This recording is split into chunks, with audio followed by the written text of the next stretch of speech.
Все ветераны войны Якутии обеспечены жильем. В прошлом году в рамках федеральной программы по предоставлению средств на приобретение жилья в Якутии ключи от новых квартир получили 22 ветерана. В этом году средства на приобретение квартиры получили еще 2 ветерана. Это Иван Бубякин из Якутска и Василий Дудинцев из Нерюнгри.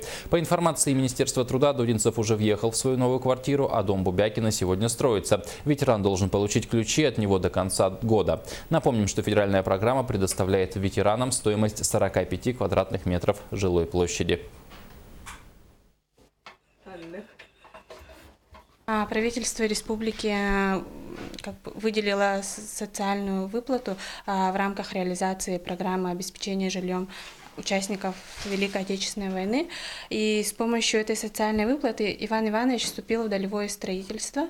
И вот сегодня мы выдали ему документы, зарегистрированные, с помощью которых он сможет получить свою социальную выплату.